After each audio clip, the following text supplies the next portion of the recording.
My name is Jonathan Legg, and together with my brother Mark, we founded Makers and Brothers. Makers and Brothers is an online destination retailing a carefully curated collection of craft and design objects. So Makers and Brothers was founded out of a desire to sell objects of use, the simple, beautiful and nicely odd objects from Irish makers and objects from makers from around the world. Objects such as this mug, which is produced in Stoke-on-Trent and is part of the revival of ceramics there, and it's designed by a young British designer called Max Lamb.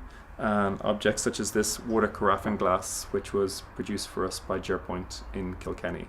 So the glass still sits on the top of it, but we are an online company, but the nature of what we sell needs a very physical presence. So we've made a commitment to doing 4 pop-up shops a year. At the moment we have a pop-up shop in Brown Thomas, and there'll be more coming throughout the rest of the year.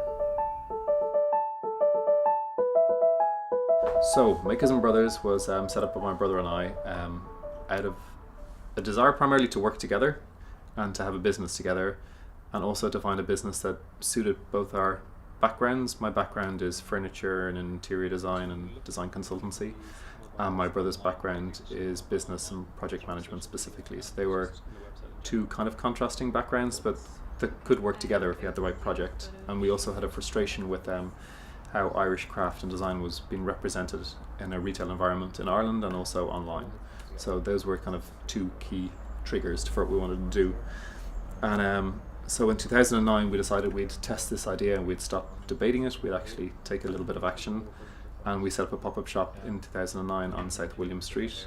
It sold out, and we learnt a lot of lessons. We went to meet the Crafts Council to talk to them about it, and we also went to Laoghaire-Rathdown and talked to them about how we wanted to review this idea and evolve it and come forward with a stronger idea, because we didn't want to be a corner shop that happened to have a website. We wanted to be a website that happened to have different shops that would appear at different times. And so out of those conversations came makersandbrothers.com. Future of Makers and Brothers is about evolving what we have, about taking our principles and refining them and evolving them in a way that makes sense for global conditions and where we want the company to be. It's about sticking to things like our pop-up shops. We'll be continuing to do pop-up shops. We have a pop-up shop coming up in the Meatpacking District in New York in July, and we'll have another one coming up in December in Dublin. Continuing to design and develop products here in Ireland with our network of Irish makers, and continuing to create great editorial for the website so that customers can understand the provenance of the work. But all these things kind of feed into the fundamentals of what we are, and fundamentally we are a gift shop, and we believe we can be the world's #1 destination for great Irish and international design and craft, and that's what we're going to be.